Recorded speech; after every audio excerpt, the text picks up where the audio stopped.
अदम तशद्दुद, यानी कि हमको किसी के ऊपर ज्यादती नहीं करना है। ये हमको अष्टांग योग का पहला जो हिस्सा है जी ये हमको सिखाता है। दूसरा, सच बोलना। तीसरा, अस्तेय है। अस्तेय का मतलब होता है चोरी ना करना। अब यहाँ पर अस्तेय का बहुत ही वसी मायने निकलते हैं। अगर हम हमारे कारोबार में या हम किसी पेशे में हैं, किसी की हम मुलाजमत कर रहे हैं, तो हमें हमारे वक्त को पूरी तरीके से वक्फ करना है उस काम के लिए। अगर हम 8 घंटे की हमारी ड्यूटी में से 1 घंटा हम हमारे जाती कामों के लिए निकाल रहे हैं, तो जी। ये भी अस्तेय के अंदर आएगा और ये भी एक तरीके की चोरी कहलाएगी।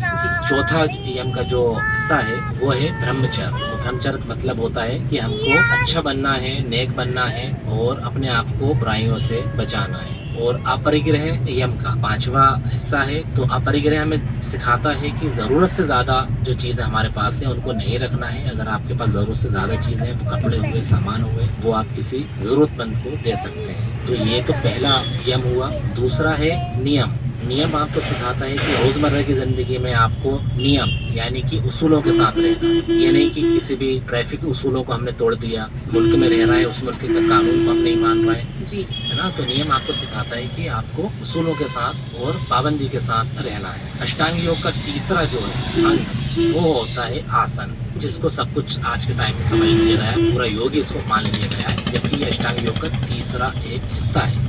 जो आसन होते हैं, आसन आपको जिस्मानी तौर से मजबूत करना सिखाते हैं। जो आसनों की मश्क है वो आपको पूरी तरीके से जिस्मानी तौर पर फिट रखती है। जो भी आप शलभासन हुआ, शीर्षासन हुआ, वृक्षासन हुआ, मकरासन, त्रिकोणासन, यानी कि 84 लाख आसन बताए गए हैं। 84 लाख आसनों को कम करके उनको 84 आसनों में तब्दील किया गया है। जी तो ये आसन हम हमेशा याद रखना चाहिए कि अष्टांग योग का तीसरा भाग है, ये अपने आप में मुकम्मल अष्टांग योग नहीं है। और चौथा जो अंग या भाग या हिस्सा का है वो कहलाता है प्राणायाम। प्राणायाम यानी कि प्राण, और प्राण का मतलब होता है सांस। जब तक जी। सांस हमारे जिस्म में है, जब तक हम जिंदा हैं। तो प्राणायाम एक मश्क है हमारे निज़ाम तनफ्फुस को मजबूत करने की, उसको कड़ी बनाने की। यानी कि हमारे जो फेफड़े हैं, सांस की मश्क आपको सिखाती है प्राणायाम के अंदर कि आपको अपने सांसों पर कैसे कंट्रोल करना है, कैसे काबू करना है, और सांसों को रोक के रखना, कब उसको छोड़ना है, कितनी देर जिस्म के अंदर रखना है, ये प्राणायाम के अंदर आता है। प्राणायाम की मश्क से आपके लंग्स मजबूत बनते हैं और आपके जहन तक ब्लड अच्छे से पहुंचता है, खून का दौरान अच्छे से होता है और आप सुकून अपने आप को महसूस करते हैं। ये अष्टांग योग का चौथा भाग। चौथा भाग। जी।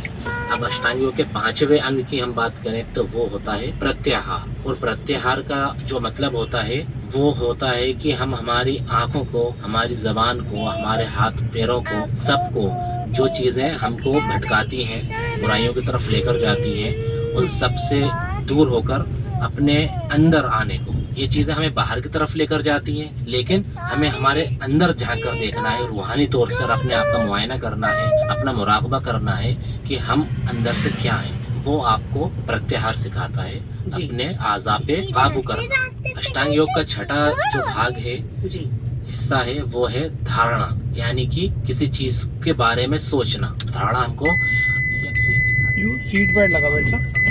करना सिखाती है कि हम किसी एक चीज पर ध्यान लगाएं। आज हम देखें, अगर हम आंख बंद करेंगे तो तमाम तरह की चीजें हमारे आंखों के सामने होंगी। हमें हमारा कारोबार दिखेगा, फैमिली हमको नजर आएगी, जमाने भर के हमें टेंशन नजर आएंगे।